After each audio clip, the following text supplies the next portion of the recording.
এই যে শবে বরাত আসছে, ভাগ্যে ভালো কিছু লেখা হয় শবে বরাতে, এই বিশ্বাস থেকে হুমড়ি খেয়ে মানুষ মসজিদে আসে, ঠিক না ঠিক? ভাগ্যে ভালো কিছু লেখা হয় কবে?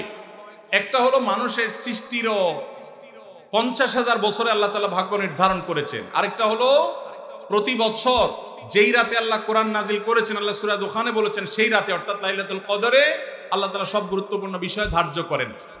শবে বরাত যেটাকে আমরা বলি মধ্য শাবানের রাত, এই রাতে ভাগ্য নির্ধারণ হয় এই মর্মে বিশুদ্ধ হাদিস বর্ণিত নাই।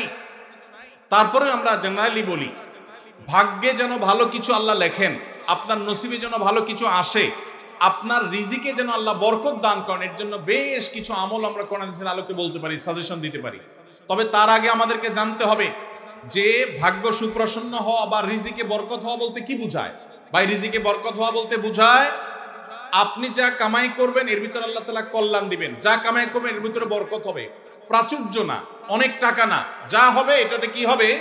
বরকত হবে। আমরা কি বরকত চাই না সম্পদ বেশি চাই? বরকত চাই। বরকত যদি চান, এক নম্বর হলো ঈমান এবং তাকওয়া লাগবে। আল্লাহ বলেছেন ওয়ালাউ আন্না আহলাল কুরআ আমানু ওয়াত্তাকাউ লাফাতাহনা আলাইহিম বারাকাতিম মিনাস সামা।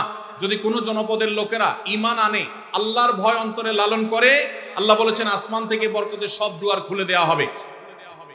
এজন্য ভাই, ঈমান যদি থাকে, তাকওয়া যদি থাকে, গুনাহমুক্ত জীবন গড়ার সংকল্প যদি থাকে, বরকত আসবে জীবনে। নাম্বার 2, ইস্তেগফার বেশি বেশি করলে, আল্লাহ বলেছেন সূরা নূহের মধ্যে, যদি কেউ ইস্তেগফার করে, নূহ আলাইহিস সালাম তার জাতিকে বলেছেন ফাকুল তুস্তাগফিরু রাব্বাকুম ইন্নাহু কানা গাফফারা ইউরসিলিস সামাআ আলাইকুম মিদরারা ওয়া ইমদিদুকুম বিআমওয়ালিন ওয়া বানিন ওয়া ইয়াজআল লাকুম জান্নাতিন ওয়া ইয়াজআল লাকুম আনহারা। আল্লাহ নবী নূহ আলাইহিস সালাম বলেছেন আমি আমার জাতিকে বলেছি তোমরা আল্লাহর কাছে ইস্তেগফার করো, ক্ষমা প্রার্থনা করো। বেশি বেশি ইস্তেগফার করলে আল্লাহ তাআলা রিজিকের মধ্যে বারাকা দিবেন, অভাব দূর করবেন, সম্পদে এবং সন্তানে আল্লাহ তাআলা বরকত দান করবেন। তাহলে 2 নম্বর আমল হলো ইস্তেগফার করা, রিজিকে বরকত হবে ইনশাআল্লাহ। নাম্বার 3, শুকর আদায় করা। আল্লাহ বলেছেন লা ইন শাকারতুম লা আযীদান্নাকুম।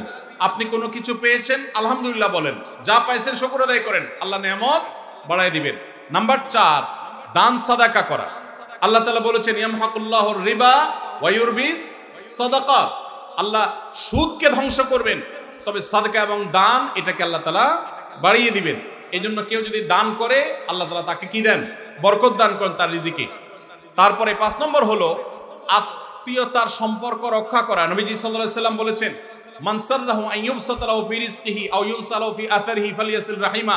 যে ব্যক্তি চায় তার আত্মীয়তার সম্পর্কে, যে ব্যক্তি চায় তার হায়াতে বরকত হোক, তার রিজিকে বরকত হোক, সে যেন আত্মীয়তার সম্পর্কের সাথে সম্পর্ক ভালো রাখে, আত্মীয়দের সাথে, অর্থাৎ রক্ত সম্পর্কে আত্মীয়দের সাথে যেন কানেক্টেড রাখে, বিচ্ছিন্ন না করে, তাহলে তার রিজিক এবং হায়াতে বরকত হবে।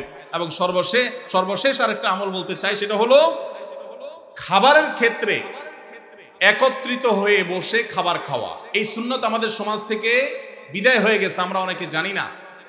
আবু দাউদের একটি হাদিস বর্ণিত হয়েছে, নবীজি সাল্লাল্লাহু আলাইহি সাল্লামের কাছে এক ব্যক্তি বললেন হে আল্লাহর রাসূল, আমরা খাই কিন্তু অনেক খাওয়ার পরেও পরিতৃপ্ত হই না, পেট ভরে না, খাবারের চাহিদা পরিপূর্ণ মিটে না, কারণটা কি?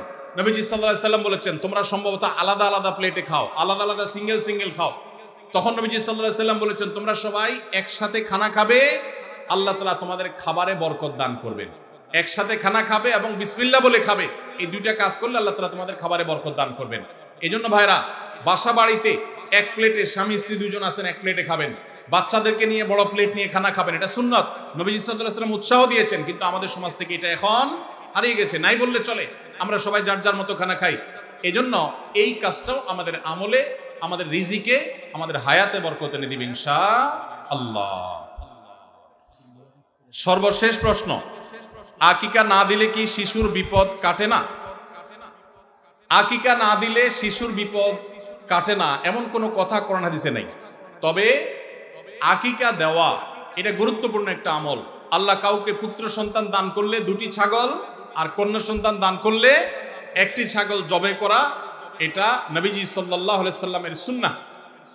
এটা জন্মের 7ম দিনে, না হলে 14তম দিনে, না হলে 21তম দিনে করবেন। সেটাও যদি কোনো কারণে না হয়, পরে যে কোনো সময় করলেও আদায় হয়ে যাবে। এমনকি কারো শিশুকালে যদি আকিকা দেওয়া না হয়, বড় হওয়ার পর তার আকিকা দিলেও আদায় হয়ে যাবে। এই আকিকা এটা না দিলে যে বিপদ কাটে না এরকম কোনো কথা নাই। তবে হ্যাঁ, বিভিন্ন হাদিসে নবী সাল্লাল্লাহু আলাইহি সাল্লাম বলেছেন কুল্লু গুলামিন মুরতাহানুন বিআকিকাতিহি, বাচ্চার এটা আকিকার উপরে সে অনেকটা ডিপেন্ডেন্ট থাকে। এই হাদিসের ব্যাখ্যা অনেক মুহাদ্দিসরা বলেছেন আকিকা না দিলে, আকিকা দেওয়ার ফলে সে বিভিন্ন ক্ষয়ক্ষতি থেকে বেঁচে থাকতো। অনেকে বলেছেন শয়তানের কুমন্ত্রণা থেকে বেঁচে থাকে আকিকার মাধ্যমে, এটা থেকে সে আর বাঁচতে পারে না, ওই ক্ষতি তাকে স্পর্শ করার সম্ভাবনা থাকে। তবে কেউ আকিকা দিতে পারলো না, অন্য কোনো আমল করলো তার সন্তানের জন্য, আল্লাহ তাআলা তাকে সেভ করতে পারেন। এমন কোনো কথা নাই যে আকিকা না দিলেই তার সন্তানের বিপদ কাটবে না। তবে আকিকা দেওয়া উচিত, এর মাধ্যমে সন্তান নানাভাবে উপকৃত হয়, নানাভাবে সেভ থাকে, নিরাপদে থাকে। আল্লাহ আমাদের যাদের সামর্থ্য দিচ্ছে তাদেরকে আমল করার তৌফিক দান করুন। আজ এত টাকা কালেকশন করা হলো, কিছু মনে না করলে জানতে পারি আপনার হাদিয়া কত টাকা? ভাইরা আমার, আলহামদুলিল্লাহ, আল্লাহ শুকর। প্রথম কথা হলো যে ওয়াজ মাহফিলে বা দিনই কাজে, এমনি তো আমি ওয়াজ মাহফিলে যাই না। আপনাদের এলাকার এই ভাই, কি নাম ওনার, হানিফ ভাই বোধহয়, হানিফ ভাই, উনি আমাদের অফিসে লোক পাঠাইছেন। তিনি বলতেছেন যে আমাদের অফিস থেকে লোক নাকি বলছে যে আমরা এই মাহফিল করব। এটা বহু কয়েক মাস আগের কথা, আমাদের মনে নাই। যেহেতু ভাই বলছেন, মুসলমান তো মিথ্যা বলবে না, তাহলে হয়তো আমাদের কেউ বলছে, আমরা সেই ওয়াদা রক্ষা করার জন্য আসছি। আসার ক্ষেত্রে আমি হানিফ ভাইকে আমার অফিস থেকে শর্ত দিয়ে দিছি যে মাহফিল করার পর আমাকে কোনো টাকা পয়সা, কোনো হাদিয়া দিবেন না, এই শর্তে আমি আসতে পারি। আলহামদুলিল্লাহ, ওনার সাথে আমার চুক্তি হয়েছে হানিফ সাহেবের কাছে, আমি খাবও না, কোনো হাদিয়াও নেব না। আলহামদুলিল্লাহ, আমি এখানে খানাও খাই নাই, হাদিয়াও নেব না, ইনশাল্লাহ এই চুক্তি করেই আমি আসছি। কোন জায়গায় কেউ যদি আমাদের পথ খরচ দেয় বা হাদিয়া দেয়, আলহামদুলিল্লাহ, আমরা যেখানে মানুষ খুব জোরাজোরি করে নেই। আর যদি কোনো মসজিদ মাদ্রাসা হয় বা দিনী প্রতিষ্ঠান হয়, সচরাচর আমরা চেষ্টা করি পথ বড়াটাও নিজের পকেট থেকে দিয়ে যাওয়ার। এটা যেহেতু প্রশ্ন খোঁচা মেরে করেই ফেললেন, সেই প্রসঙ্গে বলা, হানিফ ভাই এখানে উপস্থিত আছে, সাক্ষী উপস্থিত আছে, ওনার সাথে চুক্তি করা হয়েছে। যেহেতু মাদ্রাসার মাহফিল, মাদ্রাসার জন্য দুনিয়ার টাকা উঠানো লাগতেছে, একটা মসজিদ নাই, বাচ্চাদের থাকার জায়গা নাই, তাহলে এখান থেকে আমার হাদিয়া নেওয়া লাগবে কেন? আলহামদুলিল্লাহ, আমার চলার মতো ব্যবস্থা আল্লাহ তাআলা আমাকে দিয়েছে, যথেষ্ট দিয়েছে। অতএব আপনারা বরং মসজিদের জন্য সহযোগিতা করবেন, জমির জন্য সহযোগিতা করবেন, করবেন তো ইনশাআল্লাহ? মাদ্রাসার ছাত্রদের থাকার ভালো ব্যবস্থা যেন হয়, সেজন্য সাহায্য করবেন, ঠিক আছে না ইনশাআল্লাহ? আর আমাকে হাদিয়া দেওয়া লাগবে না, ইমাম সাহেবদের বেতন বাড়াই দিন, ইমাম সাহেবদের বেতন বাড়াই দিবেন তো ইনশাআল্লাহ? ইমাম সাহেবদের বেতন বাড়াই দেওয়ার তৌফিক আল্লাহ তাআলা আমাদেরকে দান করুন। ওলামা একরাম ওয়াজ মাহফিলে যারা আসেন তাদেরকে সম্মানজনক হাদিয়া দিবেন। আমি নিচ্ছি না, আমার আলহামদুলিল্লাহ না নিলেও চলে, এবং মাদ্রাসার মাহফিল থেকে নেই না, অন্য কেউ জোর করলে হয়তো নেই। কিন্তু যারা অন্যান্য ভাইরা আসেন ওয়াজ মাহফিল করেন, অনেকে আছে রাতে গাড়ি অ্যাক্সিডেন্টে মাহফিল থেকে যাওয়ার সময় পুরো গাড়ি শেষ হয়ে যায়, আছে না? অনেকে আছে গাড়ি অ্যাক্সিডেন্টে নিজে অসুস্থ হয়ে যায়, মারা যায়, রাত বিরাত জাগা লাগে, তাদেরকে সম্মান করবেন। কিন্তু এর মানে এই না যে চুক্তি করে লাখ লাখ টাকা ওয়াজ করে কামায়, এই ওয়াজ ব্যবসায়ীদেরকে আমি প্রশ্রয় দিতে বলি নাই, কিন্তু ওলামাদেরকে সম্মান করবেন। এখানে দুই দিক থেকেই সমস্যা আছে। হুজুরদের অনেকে যেরকম চুক্তি করে, এটা যেমন একটা সমস্যা, আবার ওয়াজ মাহফিলের আয়োজক অনেকে আছে অনেক ধান্দা করে, সেটাও একটা সমস্যা। আমি আজ থেকে অনেক বছর আগে, আপনার জেলার নাম বলবো না, যে কোনো এক জেলা মাহফিলে যাওয়ার পর আমি দেখি এরকম মোটা একটা খাম ধরাই দিছে আমারে। পরে যায় খুলে দেখি ওখানে টাকার সাথে বাকি সব কাগজ দিয়ে মোটা করে দিচ্ছে। এত নিকৃষ্ট মানুষও এই সমাজে আছে।